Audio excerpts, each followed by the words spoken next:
Heat versus Knicks preview prediction. I saw John make a little bit of a face. Now listen, John.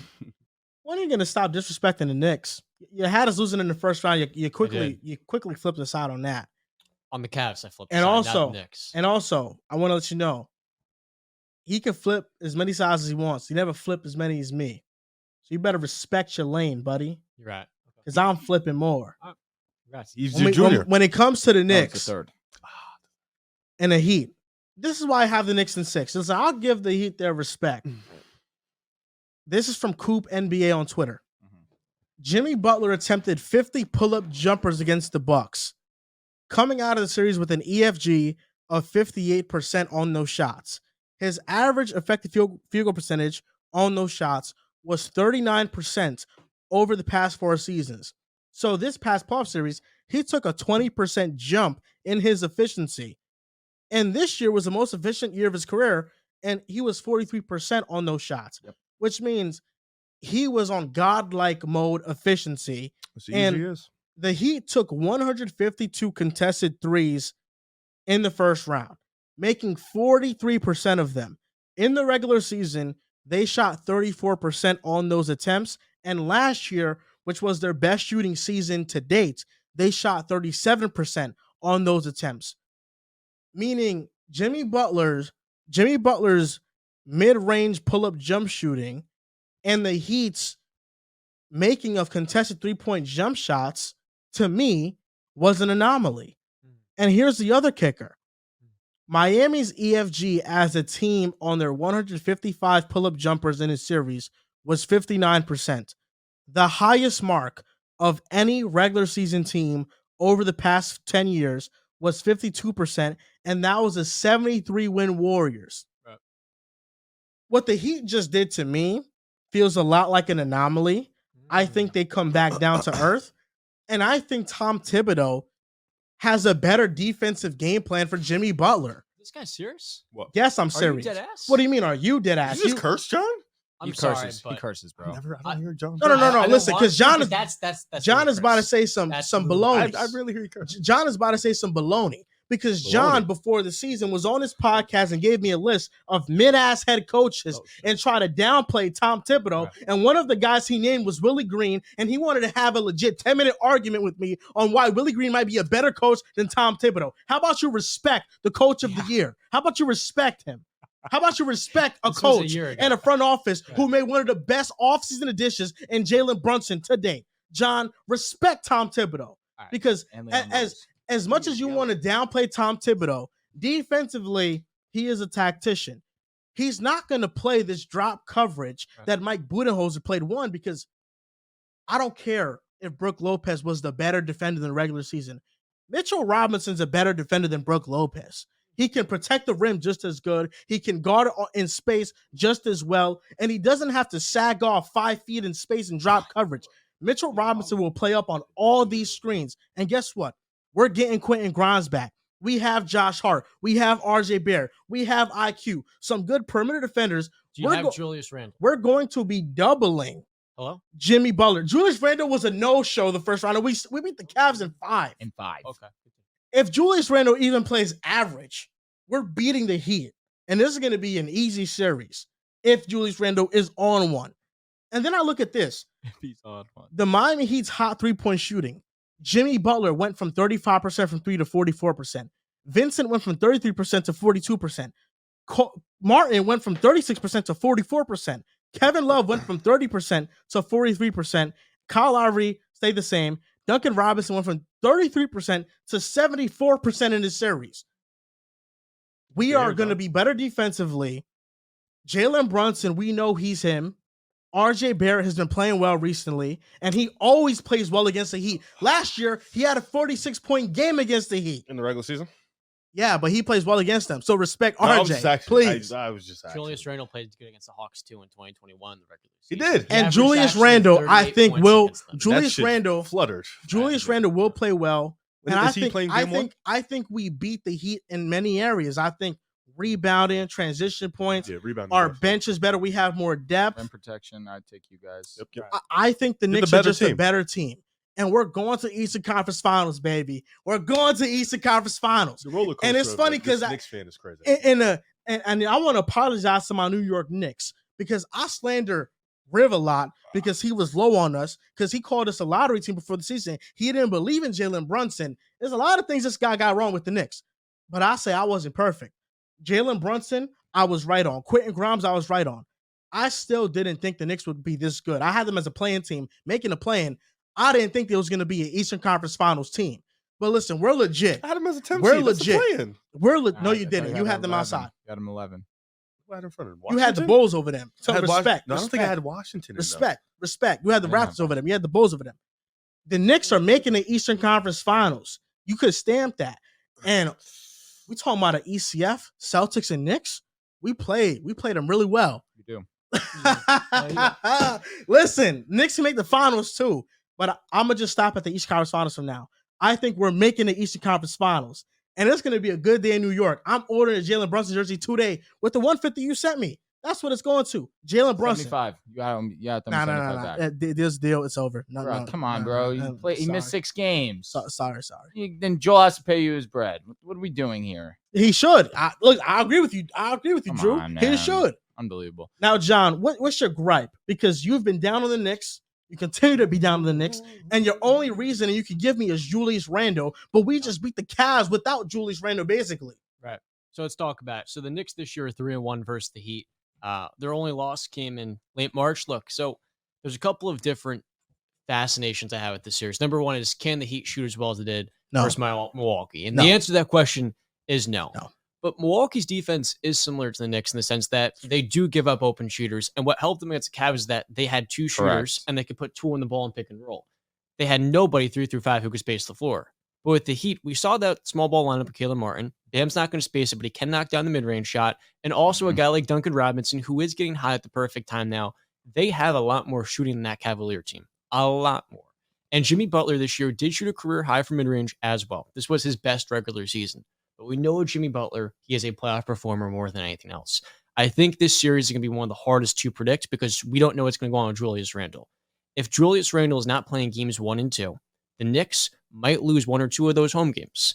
And then if you're going to Miami down and you're playing against Eric Spoelstra, probably the best coach in the NBA that just beat the Milwaukee Bucks in 5 games, I do not put my faith in Tom Thibodeau in that matchup. In fact, Tom Thibodeau, I think he's lost 3 different series 4-1 when he was the home team. So we're going to see here, he just won as the road team 4-1, how that's going to play out in terms of history. But there's also one more thing at this Miami team. It's that, while Tyler Hero's out, I do think a player like Kyle Lowry and some of those other bench pieces can give them adequate minutes because Emmanuel quickly gave them nothing offensively up until the end of that series versus the Cavs. And the same could be said with Quentin Grimes. X. My prediction would be Julius Randle. The Miami Heat because I trust their star more in Jimmy Butler. But last round, I said I trust Donovan Mitchell more than Jalen Brunson. And I was dead wrong. I'm happy. Jalen, shout out to you. You're better than Donovan in the playoffs. But there's also one more thing here at this Miami Heat team. It's that we've seen them in the playoffs overcome a lot of adversity. And I feel like for this Knicks team, while they were a lot more proven, a lot more ready-made, and a lot more experienced in that Cavalier squad, this Heat team is different. They're not going to crumble in the Madison Square Garden the way the Cavs just kind of forgot how to shoot in some games, right? And some of those cold stretches, those cold spells the Cavaliers had, propped up the Knicks to be a way better team than what they actually are. If I had to grade the Knicks' performance in that series versus the Cavs, I'm giving them a C. Mitchell Robinson, I'm giving an A. They were great on the glass. The Cavs are giving an F. You're being strong. They played terrible. You're being strong, John. Well. They're not a team that and they won in 5. Well. Julius Randle was pretty poor up until game 5, where he's playing well, but even then his best game was when we went 4 of 9 from the field pre-injury. Julius Randle's coming off another re-aggravated left ankle sprain. That's true. So if Julius Randle's not going to be 100%, he already wasn't 100% last round. The question for this Miami Heat team will be, can you kind of punish them offensively where all of that pressure's on Jalen Brunson? It's going to be harder on him against a better Miami defense on the perimeter. And I think for as good as he was, as solid as he was versus the Cavs, that's going to be a pretty tough task if Reynolds is not on the floor at all. And then for RJ Barrett, RJ had himself a very, very good end to that series versus the Heat. Amazing. Or versus the Bucks. Yes, he can continue it. Why can't he continue it? I don't see why not. He can do it. I agree. He's star RJ Barrett. I do. Stop. Don't lose me. You have me. Don't lose me. The Cavaliers were letting him get downhill going left, and that's where he's best. And I wonder How will the Heat game plan against that? Can they stonewall those drives going left? Until they force him right where he still struggled this year? That's going to be the $1 million question with Barrett. If he has to be the number 2, because we already saw him in that Atlanta series when they played him well, struggled big time. So this, more than anything else, is going to tell us everything we need to know about RJ Barrett. And look, man, you got to pick a damn side with RJ. Are you going to start, when he starts playing like shit, are you going to all of a sudden start to say, oh, we knew it, this is RJ? Or are you going to double down? Because I feel like you've been so wishy-washy with the guy. It's something that I think is very misleading in some ways. You're so reactionary with it. And RJ is a very inconsistent player. When you're reactionary about an inconsistent player and shit starts to hit the fan, all of a sudden we start to take that back seat. I'm just telling you right now. Tell me, so when the pressure hit him, he started folding. I think RJ is a player that can perform, though, in the series. It's not that he This can't. is your apprentice? It's how He knows him well. The question is, how does Miami game plan against him? Right? RJ? I think Brunson's going to see more doubles in the series than he did against the Cavs. And I also think Bam Adebayo, he will be closer to 100%, getting a couple of days off. He has the hamstring strain, though. And I think that's the other matchup here I'm really excited to see. Julius Randle versus Bam Adebayo. Because that could be the deciding factor along with Barrett. And honestly, I don't think the Knicks bench is that much better than the Heat. Yes, it Though, is. I'm not It's way sure better about than that. It's way better. Kyle than Lowry, Heat I liked a lot. It's Some just of his minutes. Duncan offensively. Robinson IQ is shooting. better than Lowry But IQ is But poor what did against the Cavs. IQ give them offensively, right? Like he can space against the one floor, playoff and they can series. do those Correct. shoot I mean, guard on guard listen, hold up, screens. John. Let me ask you a question. You This picking is a tough are you series. picking the Kings or Warriors now? It's like in the Warriors. You kidding me? Okay. Warriors I'm in just 7. Warriors. I gotta admit, Sabonis doesn't Hey play Drew, some was solid this the defense. 4th time he changed his pick on this series? It's not true. So he went You Warriors. picked the Warriors. You picked the All right, Kings. You three. picked. It was three. It's three. Three. So here's what Third happened. time. That is 4, but If you let me You went, just no, John, sorry, Hey, bro. let You me just go. spoke for There's a video 75 that just minutes. happened. No. John, you spoke for Explain myself. 75 I minutes. did. You said you took the Warriors. You said the Kings are going to win, and the Kings are going to close this game in 4 or 5. You said it. No, that's a lie. You said it's going to close in game 4 or 5. Wait. Hold on. Which it Hold on. will. Drew. It's not true. If they win game 3, which they will. Which they You will. picked them to win game 3. Stop so it, you're John. wrong. You You're wrong. folded. I said You're wrong. if the You Warriors folded. win You're that game, the series You thought opens they'd up. lose. You thought John, they'd lose. You're stop. wrong. You said You're wrong. which You they flipped 3 will. times. You're cooked. No, I don't give a shit about that. I said if they win game 3, then the series is over. Which But they if- will. You said which they will. Which predictions. Okay, so you're wrong. right? So you were wrong about that I 3 made times. I made a You've been one-game wrong about the prediction. series 3 times. But then I said if the Warriors win game 3, it opens up, and that was the second Hold most up. important game, right? So Listen, I at don't least think it's that crazy to with RJ Barrett, my wishy-washiness with him comes every other 3-4 months. You change your prediction pick like 4 times in a series. You change your mind like that was the only like series. 3 times in 2 weeks. Hold up. What is it though? Because when you were giving your analysis for the Cavs series, it was Julius Randle's going to lose you this series because he sucks. Now it's Julius Randle's the X factor, and the Knicks need him to beat the Heat. What is it? Julius Randle sucks? Wait, hold up. What is it? Does Julius Randle suck, or do the Knicks need him because we know he's a good player? I mean, We know he's a great player. By default. Or in a dude. lot So of what games. is The it? one thing He's that you pretty can good say now. to the Knicks' credit They is play better that like Julius Randle was bad against the Cavs, and they closed in 5. And I don't think he'll continue to be bad. Listen, I think God willing, eventually he's he'll Why be do you good. say God that? He's got willing. Bam Because- guarding him. I think Because Bam has to eventually worry he'll about be Mitch. good. True. He has that's That's the what I got he Cody has to worry Zeller. He about. actually We can played fine against win. the We Bucks, can so. win on the glass once again in this series. Mitchell Robinson will dominate this series once again. The Well, one you could thing say I that about Bam or Brooke and Giannis, and they didn't dominate like that. But Brooke is not what Mitch Robinson is. He's not. go. And even the Heat versus the Knicks this year in their series, we did beat them 3-1. The Heat shot 42% from 3 in those games. They shot well too. And RJ Barrett plays well against the Heat. You got 26 points, 30 points, 46 points. He's played well against them. Listen, I think RJ Barrett will play well. I think Win me Brunson over. will see more doubles, but that's going to open up our spacing and our shooters. And we have a better bench. I don't give a damn that IQ had a bad series. Your boy Darius Garland had a bad series. You haven't mentioned him once. He's You lying. haven't given him He's at criticism home. once. Ooh. Trey Young just bounced back and led the Hawks to wins, and you ain't talk about that once. So respect Trey Young. Hey, Actually, to be fair, Garland did get a 1 win. He did get 1. Because of him, they Yeah. won. Correct. Emmanuel Quickly is still a better player than Kyle Lowry, and I think that Emmanuel Quickly will come to show up this series. Isaiah Hartenstein is better than any big man off the bench the Miami Heat can throw at the Knicks. And Josh Hart, if Quinn Grimes comes back, he will be off the bench as well. And he is better than any bench player the Heat have as well. And if- Our team is a better roster top to bottom. It simply is. With or without Julius Randle, or both. Without Julius Randle too. Without Julius Randle, I think it's Knicks in 7 still. Hi guys. River Brown here. Yeah. So you have you never who'd you pick? Oh, I've got the Heat. Heat and I don't really care for the games. I You had the always Heat, did right? Game 6. Yeah. But Okay. I'll go Okay. 7. 6 or 7. Could be 5. The Knicks showed out. You Relax. gave him a C plus. I was don't know. insane. That was rude. Their offense could have been better. The offense could have been better, but they're playing one of the best defenses in the league. That's a fact. So Number one defense in and the I think regular I season. think defensively, what they showed me was incredible. The way they were able to handle Mitchell and Garland, the way they were able to impose their will on the glass. So you got to give them credit for that. Just so shout out to them for winning that. I was wrong in that. I picked the Cavs in I think 6 or 7 games. The Knicks ended up mollywhopping them. Jig is up. Yeah, different series. No, that was Kings. Yeah, I know. Yeah. So now going into this series, Knicks and Heat. The Heat did a lot of historical shit in that first round. Losing Oladipo, tough. Losing Tyler Hero, That's tough. tough. This is a team that's lacking in depth and losing Tyler Hero would have been huge for a series like this, where they're gonna throw doubles at Jimmy. They're gonna try to create a type of zone matchup for Jimmy because Tom Thibodeau, I've known him my whole basketball life. He is not going to let Jimmy just one-on-one ISO his man all day. Josh Hart is a great defender on Jimmy Butler, but Jimmy Butler's in a different mode right now. I don't think one-on-one anybody can stop him at the very moment. So you have to throw doubles at him. You have to throw different schemes at him. I think Thibodeau will do that. I think the Knicks have the bodies to do that. I don't think Milwaukee had wings outside of Drew Holiday or bigs that can really do Middleton. that. So I got you. Yeah, Middleton is a body, but he's not a good defender at this point. Yeah. So I think Grimes, Josh Hart, those are guys. Even quickly and switch, he's small, but he's a long long, lanky point guard that can defend. So I think that is really important. Jimmy's gonna get his, but it's about the other guys. Can you limit Bam in transition? Can you limit Bam bringing up the ball and setting up offense? Can you limit the other shooters? Gabe Vincent had a big game 5. Can you limit him? Caleb Martin showed up in big strides. Can you limit him? I do think the Knicks are deeper. I do have the Knicks winning in 6-7 games.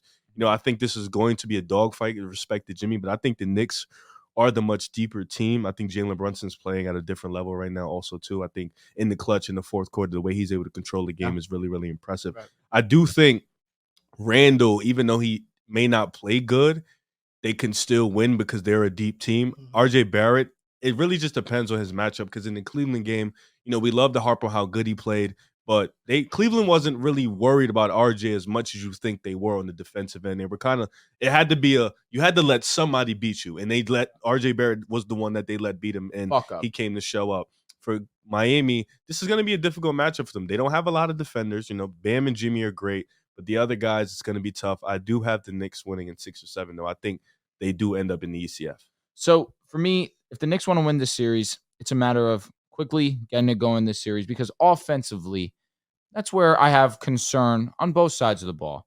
You mentioned a lot of really solid points about the Miami Heat. They were unbelievable shooting the basketball in that series against the Bucks. The Knicks defense proved to be a lot better, a lot more concise against the Cavaliers, but the two teams are completely different. Cavaliers are a little bit more guard-centric when it comes to their offense, where you look at the Miami Heat, it's predicated on Jimmy Butler getting going. Now, I agree with you, Riv. I think that with Tom Thibodeau, he's going to throw a lot of double teams at Jimmy Butler. The fear becomes, if I'm a Knicks fan, are these shooters going to continue to stroke it the way that they did against Milwaukee? That's where, if I'm a Knicks fan, I have a little worry because if Duncan Robinson, I get it. He's been pretty poor these last couple of seasons. But you can't ignore that Duncan Robinson, when he's hot, he's a great shooter. Caleb Martin was phenomenal last season. Last series shooting the basketball.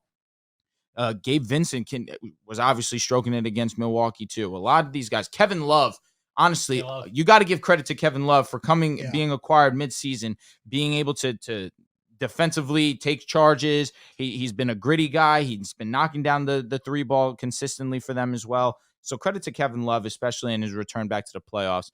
But I do agree. I think that the Knicks are the deeper team. But my concern, I'm picking the Knicks in 7 games. I am. However, the concern does become, is this offense trustworthy? I do believe Jalen Brunson is going to be more than fine. I don't think Miami has the answer for Jalen Brunson. They're going to throw bodies on him. They're going to try and double team him. But that's where is Randall going to be the Randall that the Knicks need to be? Is Quickly going to be the Quickly that was in the contention for 6th man of the year? Grimes, is he going to come back and get going the way that he was towards the end of the season? Josh Hart, he's been phenomenal. A top 3 addition at the trade deadline. He's shooting over 55% from the field, shooting over almost 45% from three. Josh Hart has been phenomenal. Can he continue to keep up this trend? So I do believe the Knicks are deep enough to beat the Heat. I do think they do have the bodies defensively to defend well against the Heat. The concern is, are these Heat players going to knock down their jumpers? If they do, I say 7 games because I understand the mission that this man is on right now. He is on a different level. He has been the best playoff performer in the 2023 NBA playoffs. I'm not hearing that because against the number top 3 defense in the league in the Milwaukee Bucks, to be averaging 37 points per game, to have the efficiency that you're doing, to be the 8th seed, also being the number 1 option, not playing alongside Kevin Durant. And that's not a knock to Devin Book. It's just when you have 2 guys that are just playing at this alpha level, you have to start to really be precise in your evaluations. He's playing alongside Kevin Durant. Jimmy Butler is the one. That's the guy that's getting it done for the Miami Heat night in, night out. So no, he's averaging 37. I think Book is also averaging 37. So I'm looking at it. So Jimmy went first game 35 and 11, then 25 and 3, then 30 and 5, then 56 and 9, then 42 and 8. Booker went 26 and 4, 38 and 9, 45 and 6, 30 and 7, 47 and 10. So they've both been amazing. It's just close. the 56 points. The 50 though is woo. Yeah, it's close. Jimmy Butler is the one on his team. As great as Booker is, if you want to argue that Devin Booker is the one on your team, he's the one right now for sure. Fine, but it's Kevin Durant. You understand is the better offensive player. So regardless of that fact, I do. That's why I have Knicks in 7 because I think that Miami, the way that Jimmy Butler's playing, they deserve that credit. If the Heat shooters can continue to shoot at this level, I think that it will be a phenomenal series. However, I just think that the Knicks are deeper. They do have the better defensive presence, and offensively, they have more options than the Heat do. I just think the Heat they lack the depth, and that's ultimately what it is. Credit to Spo. He is the better coach in this series, but Tom Thibodeau does need his. Tom Thibodeau has been a lot better than what people want to give credit for. You're right. Because especially against the Cavaliers, he outcoached JB Bickerstaff so bad that JB Bickerstaff's on the hot seat. Drew. Sure. Tom Thibodeau's not good. Josh Hart wasn't a good trade. There's a lot of things you're not right about when it comes to the Knicks. And then again, the big part of why the Knicks were able to have so much success against the Cavs is because whenever they tried to get into the paint, they met bodies. They just bullied. Jimmy Butler, he's going to be met with bodies. And that's where the concern becomes. Is Jimmy Butler going to be willing to continue to get himself beat up every single? He will. He's Jimmy Butler. He doesn't fear that moment. But the shooters need to be big if the Heat want to win the series. I don't trust it as much as I trust This is what I'm looking out for in game 1. Because these shooters are shooting lights out right now. They're amazing. And I think that doubling Jimmy game 1 right off the bat and allowing these shooters open shots is a mistake. If you want to kind of simmer down their momentum. No, you got to fill it out. I think that game 1's a fill out. Jimmy Butler gets single coverage in game 1. Yep. I don't disagree. Josh Hart, Quentin Grimes, they guard him single coverage. You stay on these shooters. Let's switch this. Let it happen. RJ's a solid defender as well. You get these shooters to get contested looks once again, and I think that number comes back down to earth this series. Then as the series goes on, you send doubles, or even as the game goes on, you send doubles depending on the moment, get the offense out of rhythm. But ultimately, listen, another reason why I feel good about this matchup is that Jalen Brunson is a defensive liability. I know that he can get hunted. But outside of Jimmy Butler, there's nobody on the Heat that I say, damn, Brunson's on him. Right. Like, it's Max Strus, Gabe Vincent, Shooters. Caleb Martin, Kyle Lowry. If Brunson's on them, I'm like, all right, fine, I'll live with it.